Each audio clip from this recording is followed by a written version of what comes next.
ജീവിത ശൈലിയിൽ നമ്മൾ എന്തൊക്കെയോ മാറ്റങ്ങൾ വരുത്താണ്ട് അല്ലേ? അതിൽ ഒന്ന് എന്താണ്? ഉറക്കം. ഏത് സമയം മുതൽ ഏത് സമയം വരെ നിർബന്ധമാക്കിയിട്ടുണ്ട്? എത്ര മണിക്കൂർ എന്നല്ലേ ഞാൻ ചോദിച്ചത്. എത്ര മണിക്കൂർ ഉറങ്ങണം അത് നിങ്ങൾക്കറിയില്ലേ? എത്ര മണിക്കൂർ ഉറങ്ങണം? 6-8 ഇടയിൽ, അതായത് 7 മണിക്കൂർ 6 മണിക്കൂറൊക്കെ മതി. പക്ഷെ ഏത് സമയത്ത് ഉറങ്ങണം എന്നാ പറയുന്നേ?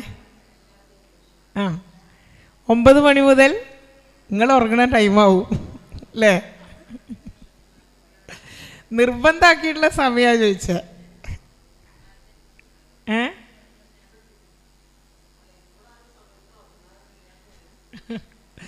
ഇപ്പോൾ ശരിക്കും എന്താണെന്നറിയാം, നമ്മളെ പ്രകൃതി കുറേ കാര്യങ്ങൾ നമ്മളെ പഠിപ്പിക്കുന്നുണ്ട് അല്ലേ? നമ്മൾ പ്രകൃതിക്കൊന്ന് നോക്കുകയാണേ, ഒരു മഗ്‌രിബ് എഷയുടെ സമയമാകുമ്പോഴേക്കും എല്ലാ കിളികളും പക്ഷികളും മൃഗങ്ങളും ഒക്കെ കൂടണഞ്ഞ് എല്ലാവരും ആ ഉറങ്ങാനുള്ള തയ്യാറെടുപ്പ് എടുക്കുന്നതാണ് മഗ്‌രിബിൻ്റെ സമയമാകുമ്പോഴേക്കും അല്ലേ? എല്ലാവരും അവരുടെ കൂട്ടിൽ പോയി കിടക്കും, എല്ലാവരും അതാതിൻ്റെ സ്ഥാനത്തെത്തും, അവരൊക്കെ ഒരു പ്രത്യേക രീതിയിൽ അവരെ പൊസിഷൻ മാറ്റും അല്ലേ? മനുഷ്യന് മാത്രം ഉണർന്നിരിക്കും. മനുഷ്യന് പിന്നെ ആ നേരത്താണ്, ഇപ്പോൾ ഗൾഫ് സിസ്റ്റമാണ് അല്ലേ? 10 മണി ആയിക്കഴിഞ്ഞാൽ പിന്നെ നേരം വെളുത്തു, പിന്നെ എല്ലാവരും കറങ്ങാൻ പോവലും കല്യാണങ്ങളും അല്ലേ? ഇപ്പം നമ്മൾ നോമ്പിനൊക്കെ ഭയങ്കര ആഭാസകരമായിട്ട്, ഇപ്പം ഇവിടെ ചെമ്മാട് അടുത്തായതുകൊണ്ട് ഞാൻ പറയാണ്, ഈ പമ്പ് ഹൗസിൻ്റെ അവിടെയൊക്കെ ഭയങ്കര കച്ചവടം അത്രേ. തറാവി കഴിഞ്ഞാൽ പിന്നെ ആൾക്കാരൊരു ആഘോഷമാണെന്ന്. അത്രയും നേരം പട്ടിണി കിടന്നതിനൊക്കെ ഉള്ളത് മുഴുവൻ അവർ കുടിച്ച് തീർക്കുമെന്ന്, ജ്യൂസായിട്ടും ഷെയ്ക്കായിട്ടും ഒക്കെ കുടിച്ച് തീർക്കുമെന്ന്. ഇവിടെ ഇപ്പം അതുകൊണ്ട് എന്താണ് ഇപ്പോൾ വ്രതം നമുക്ക് എന്താ കൊണ്ടുവന്നത് അല്ലേ? നോമ്പ് അപ്പം നമ്മളെ എങ്ങനെയാണ് സ്വാധീനിച്ചത് ഈ ഒരു കാര്യത്തിൽ? ഉറക്കം എന്ന് പറയുന്നത് 10:30 മണി മുതൽ 3 മണി വരെ ഒരു കാരണവശാലും ഉറക്കൊഴിയരുത് എന്ന് പറയുന്നുണ്ട്.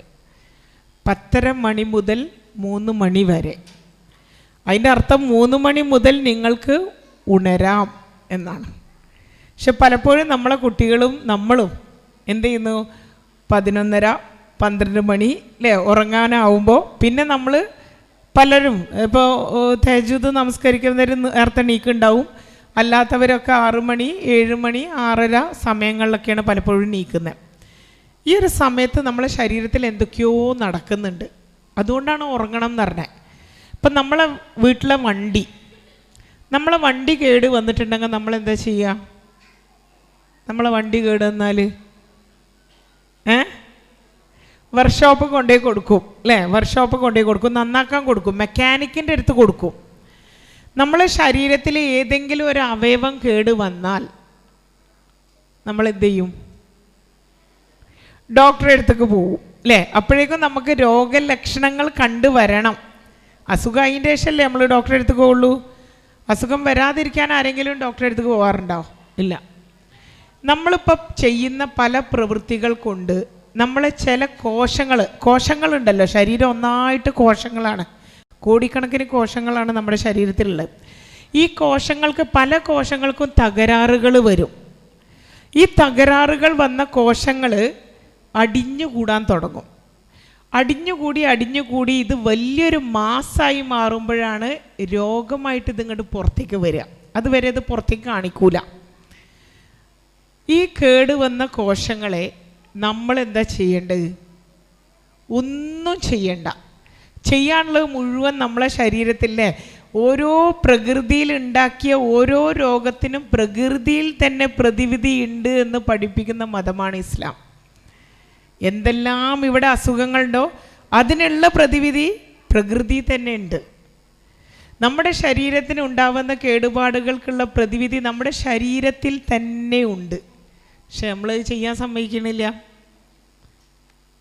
10:30 മണിക്ക് നിങ്ങൾ കിടന്നുറങ്ങിയാൽ മതി, വേറെ ഒന്നും ചെയ്യണ്ട. ആ കേട് വന്ന കോശങ്ങളെ നമ്മുടെ ശരീരത്തിൽ തന്നെ ഉൽപ്പാദിപ്പിക്കപ്പെടുന്ന മെക്കാനിക് കോശങ്ങൾ എന്ന് പറയുന്ന കുറച്ച് വിഭാഗം കോശങ്ങളുണ്ട്.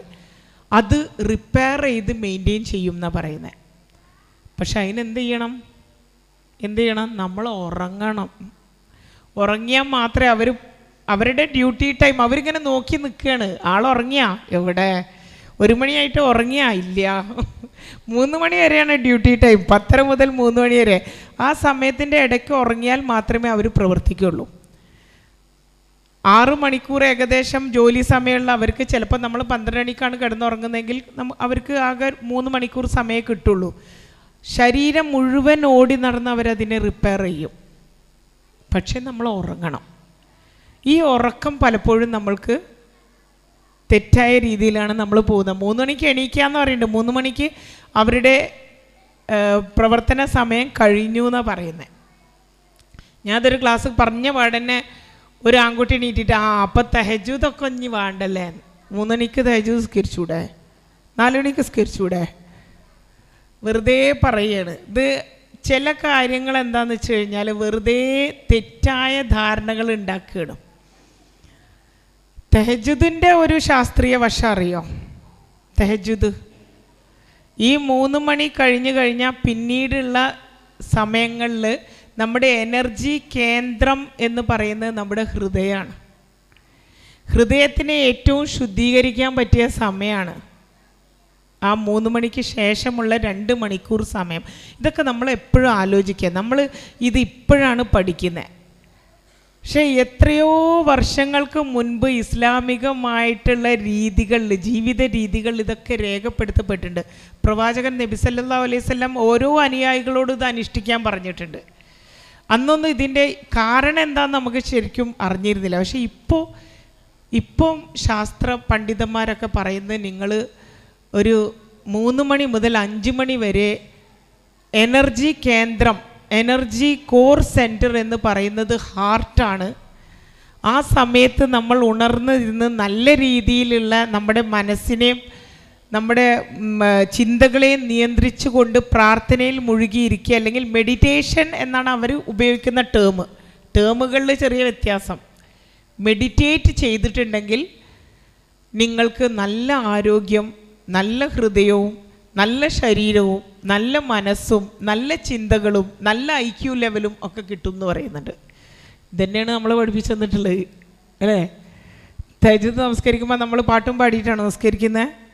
നമ്മൾ നല്ല ഭക്തിയോട് കൂടിയിട്ട് നാഥനിലേക്ക് ഇറങ്ങി ചെല്ലുകയാണല്ലേ. നേരിട്ട് നിന്ന് സംസാരിക്കുന്ന പോലെ ഒരു രീതിയാണ് അവിടെ കൈക്കൊള്ളുന്നത്. അതാണ് നമ്മൾ ഹൃദയത്തെ ഏറ്റവും കൂടുതൽ ശുദ്ധീകരിക്കുന്ന സമയവും നല്ല ഹൃദയ വിശുദ്ധി വരുന്നൊരു സമയമാണത്. ഇതൊക്കെ നമ്മൾ പഠിക്കുന്നുണ്ട്, പക്ഷെ നമ്മൾ അനുവർത്തിക്കുന്നുണ്ടോ എന്നുള്ളതാണ്. നമ്മൾ നിസ്കരിക്കാൻ അങ്ങോട്ട് കൈ കെട്ടി അക്ബർ കെട്ടി കഴിഞ്ഞാലാണ് മറന്നു വെച്ച കത്തിയുടെ സ്ഥലം വരെ നമുക്ക് ഓർമ്മാവുക. അത്രക്ക് ഭക്തിയാണ് അല്ലേ? അപ്പോൾ അതൊക്കെ എനിക്ക് തോന്നിയത് പരീക്ഷണങ്ങളായിരിക്കും, ചിലപ്പോൾ പരീക്ഷിക്കുകയായിരിക്കും എത്രത്തോളം ഭക്തി ഉണ്ട് എന്നുള്ളത്.